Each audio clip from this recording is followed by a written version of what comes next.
നിങ്ങളിൽ പലർക്കും വാട്സപ്പിലോ ടെലഗ്രാം വഴിയോ മെസ്സേജ് വന്നേക്കാം, ഷെയർസിൽ ഇൻവെസ്റ്റ് ചെയ്യൂ, കൂടുതൽ ലാഭം നേടൂ എന്നല്ല.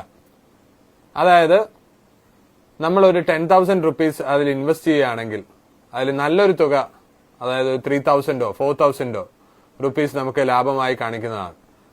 അങ്ങനെ 1-2 പ്രാവശ്യം നമുക്ക് ഈ ലാഭം എടുക്കാൻ പറ്റുന്നതാണ്. അതോടുകൂടി നമുക്ക് അവരോടുള്ള വിശ്വാസം വർദ്ധിക്കുകയും നമ്മൾ ഭീമമായ തുക പലരിൽ നിന്നും കടം വാങ്ങി അതിൽ ഇൻവെസ്റ്റ് ചെയ്യുന്നതുമാണ്.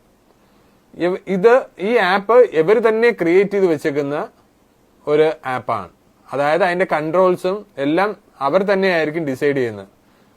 അവരായിരിക്കും തീരുമാനിക്കുന്നത് നമുക്ക് പ്രോഫിറ്റ് എത്ര കാണിക്കുന്നത്. ആക്ച്വലി അങ്ങനെ ഒരു പ്രോഫിറ്റ് കാണില്ല.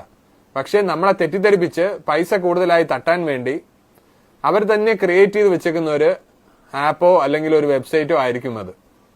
ഇതിലെ ചതിവ് എപ്പോഴെന്ന് വെച്ച് കഴിഞ്ഞാൽ, ചതിവ് എപ്പോഴാണ് നമുക്ക് മനസ്സിലാവുന്നതെന്ന് വെച്ച് കഴിഞ്ഞാൽ, നമ്മൾ ഭീമമായ തുക ഇതിൽ ഇൻവെസ്റ്റ് ചെയ്യുകയും അതിന്റെ ലാഭവും ഇൻവെസ്റ്റ് ചെയ്ത തുകയും നമ്മൾ വിഡ്രോ ചെയ്യാൻ ശ്രമിക്കുമ്പോഴാണ് നമുക്ക് ഈ ചതിവ് മനസ്സിലാക്കാൻ പറ്റുന്നത്.